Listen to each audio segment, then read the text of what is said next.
साइली रेणुका को बहुत खरी खोटी सुना रही होती है। जब रेणुका कहती है तो और एक चीज़ थी जो हमने तुझे दी थी सोने की, वो है मंगलसूत्र। तो वो अपना पल्लू बाजू में करते हैं, तभी देखते हैं सब लोग उसका गला खाली रहता है। वो हाथ आगे करके मुट्ठी में से उसका मंगलसूत्र निकालती है और रेणुका के सामने रखती है और वो टेबल पे वापस रख देती है और कहती है ये भी नहीं चाहिए करके। और सब लोग चौंक के साइली को देख रहे होते हैं, यहाँ तक कि सचिन भी। तभी परेश कहते हैं साइली को कि बेटा ये तेरा मंगलसूत्र है। मंगलसूत्र को एक सुहागन औरत कभी निकालती नहीं है अपने गले से। तभी साइली कहती है कि मेरा सुहाग मेरा पति है सचिन, जो मेरे साथ है और हमेशा मेरे साथ रहेगा। मुझे और किसी चीज़ की ज़रूरत नहीं है। फिर वो मंदिर में जाती है और भगवान के सामने थाली होती है, उसमें से एक काला धागा लेती है और वो लेके वो सचिन के पास आती है और कहती है कि क्या तुम ये मुझे पहनाओगे। सचिन उसे वो काला धागा पहनाता है। तभी साइली कहती है कि जब तक सचिन अपने पैसों से मेरे लिए गहने नहीं खरीदेगा, मंगलसूत्र नहीं खरीदेगा, तब तक मैं ये काला धागा ही पहनूंगी। और ये देख के और ये सुन के सब लोग हैरान हो जाते हैं। तेजस, रोशनी, आकाश, रिया, रेणुका, परेश। वो कहती है अब अगर मैं कोई भी गहना पहनूंगी तो अपने पति के कमाई से। और सचिन के पास देखती है, सचिन भी हामी भरता है। यहाँ पे रेणुका बहुत ही गुस्सा हो जाती है। परेश साइली को कह रहा होता है कि तू इसकी बातों का बुरा मत मान, ये तो हमेशा ऐसे ही बोलती रहती है। लेकिन फिर परेश क्यों उसे चुप नहीं करवाता है, हमेशा बोलती रहती है। तो यहाँ पे साइली परेश को कहती है नहीं काका, अब बहुत हो गया। हर बार ये किसी ना किसी बाहर वाले के सामने, कोई भी हमारे घर पे आएगा तो उनके सामने ये यही कहती रहेगी कि हमने इसे गहने पहनाए है, हमने इसे गहने पहनाए है, और मेरे घर वालों की और मेरे बाबा की बेइज्जती करेगी। इससे अच्छा कि मुझे ये नहीं चाहिए, क्योंकि मुझे भी स्वाभिमान है और मैं ये घड़ी घड़ी नहीं बर्दाश्त करूँगी। और वो वहाँ से गुस्से से जा रही होती है। सचिन भी उसके पीछे पीछे होता है और वो जाके थोड़ी देर में रुक जाती है और वापस मुड़ के रेणुका को कहती है ये जो कान की बालियाँ हैं ये मुझे आज ही नहीं दी है, इस पे आपका कोई हक नहीं है करके। फिर साइली सब लोगों को देखती है और कहती है आज के बाद अगर किसी ने मेरी या मेरे परिवार वालों की, मेरे बाबा की बेइज्जती की तो उसको मैं छोड़ूंगी नहीं, उसको मैं देख लूँगी। ईंट का जवाब पत्थर से देना मुझे आता है। और रेणुका के पास देखती है और वहाँ से गुस्से से चली जाती है। सचिन भी उसके पीछे पीछे चला जाता है कमरे में। यहाँ पे सब लोग देखने लगते हैं। रेणुका बहुत गुस्से में होती है। परेश, जो आखिर में साइली ने कहा होता है, उस बात को सुन के परेश बहुत ही खुश हो जाता है और रेणुका को देख के हंसता है। ये परेश इतना ही कर सकता है और तो कुछ कर नहीं सकता। यहाँ पे उसको रेणुका को समझाना चाहिए था, उसकी गलती उसे दिखानी चाहिए थी रेणुका को, लेकिन वो कुछ ऐसा करता ही नहीं है। पागलों की तरह सिर्फ मुंडी हिला के, हंस के, देख के, बस यही करता है वो।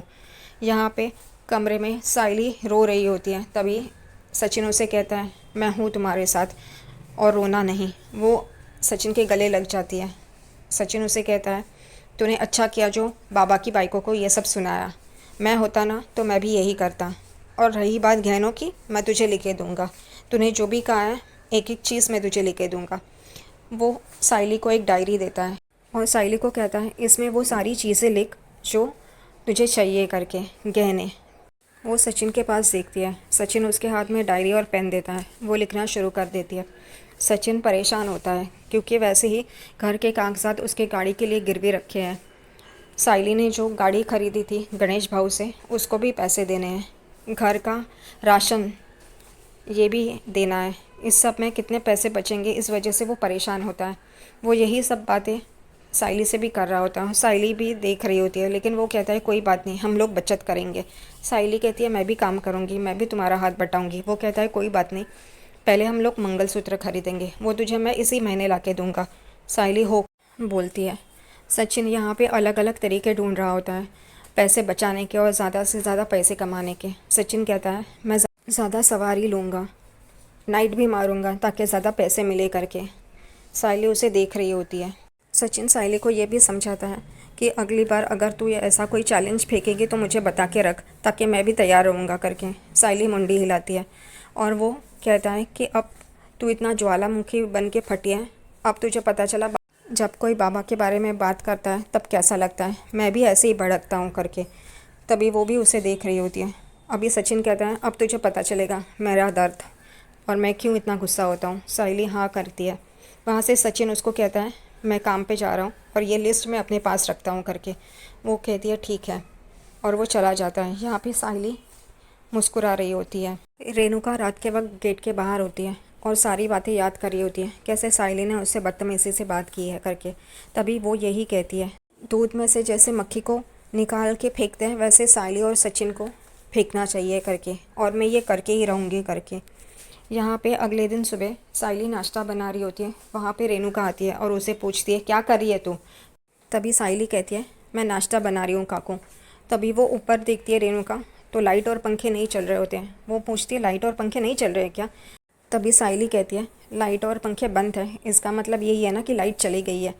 तभी रेणुका गुस्सा होती है और उसको कहती है मुझे सिखा रही है, मुझे जवाब दे रही है करके, चल पानी गर्म कर। रिया को गर्म पानी से नहाने की आदत है, गीज़र नहीं चल रहा है इस वजह से पानी गर्म कर चल उसके लिए। और वो वहाँ से चली जाती है। यहाँ पे साइली पानी गर्म करती है और टेबल पे रखती है और रिया करके वो उसे पुकार रही होती है। उतने में ही सचिन भी बाहर कुर्सी पे आके बैठता है। रिया वहाँ पे आती है और कहती है थैंक यू भाभी, ये गीज़र नहीं चल रहा है ना, इस वजह से मुझे पानी चाहिए था गर्म, क्योंकि मुझे गर्म पानी से नहाने की आदत है। यहाँ पे सचिन ये सारा तमाशा देख रहा होता है। उतने में रेणुका आती है और कहती है रिया को कि तू क्यों उठा रही है, ये गर्म पानी है, तेरे हाथ पे गिर गया तो साइली उठा के देगी ना, तुझे साइली ला के देगी वो अपने कमरे में, जा तू बेटा जा। साइली रेणुका को देख रही होती है